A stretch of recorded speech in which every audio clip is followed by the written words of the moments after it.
নির্বাচন নিয়ে একটি মহল ভেতরে ভেতরে ষড়যন্ত্র করছে অভিযোগ করে যে কোনো অনাকাঙ্ক্ষিত ঘটনার স্বাধীনভাবে তদন্ত করার আহ্বান জানিয়েছেন বিএনপি চেয়ারম্যান তারেক রহমান। রাজশাহীর ঐতিহাসিক মাদ্রাসা ময়দানে নির্বাচনী জনসভায় এই আহ্বান জানান তিনি। বলেন, ক্ষমতায় গেলে পদ্মা ব্যারেজ নির্মাণের উদ্যোগ নেবে বিএনপি। খান আলামিনের রিপোর্টে থাকছে বিস্তারিত। ক্যামেরায় ছিলেন শাহরিয়ার আহমেদ ইমন। নতুন গল্প গাথা হলো রাজশাহীর ঐতিহাসিক মাদ্রাসা ময়দানে। নেতাকর্মীদের শত শত খণ্ড খণ্ড মিছিল আর সাধারণ মানুষের স্রোত মিলেমিশে রূপ নেয় জনসমুদ্রে। বেলা ২টার দিকে সেই সমুদ্রে হাজির বাংলাদেশের সারেং তারেক রহমান। দীর্ঘ ২২ বছর পর শাহ মখদুমের পুণ্যভূমি রাজশাহীতে তারেক রহমান।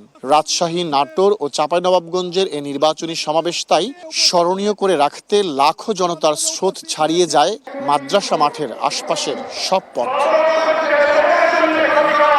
৩ জেলার ধানের শীষের ১৩ কাণ্ডারিকে জনতার সামনে তুলে ধরে তাদেরকে বিজয়ী করতে আহ্বান জানান তারেক রহমান।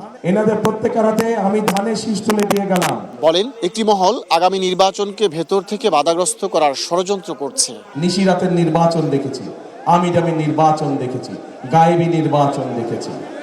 দেশের মানুষ ভোট দিতে পারে, তারা চলে গেছে যারা ভোটের অধিকার কেড়ে নিয়েছিল। কিন্তু আরেকটি মহল ষড়যন্ত্র শুরু করছে, ভেতরে ভেতরে ষড়যন্ত্র করছে কিভাবে এই নির্বাচনকে ক্ষতিগ্রস্ত করা যায়, কিভাবে বাধাগ্রস্ত করা যায়। আগামী ১২ তারিখে নির্বাচন যাতে কেউ বানচাল করতে না পারে সেজন্য সকলকে সতর্ক থাকতে হবে, সকলকে সজাগ থাকতে হবে।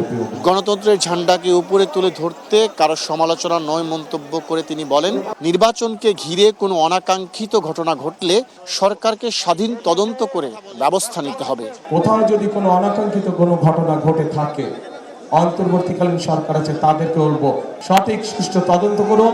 সেই তদন্তে যদি বিএনপির কোনো ভূমিকা থাকে, সঠিক তদন্ত করার জন্য আমরা সহযোগিতা করব, সাহায্য করব। সঠিক তদন্ত অনুযায়ী দেশের আইন অনুযায়ী বিচার হতে হবে যদি কোথাও কোনো বিভেদ কোনো সমস্যা হয়ে থাকে।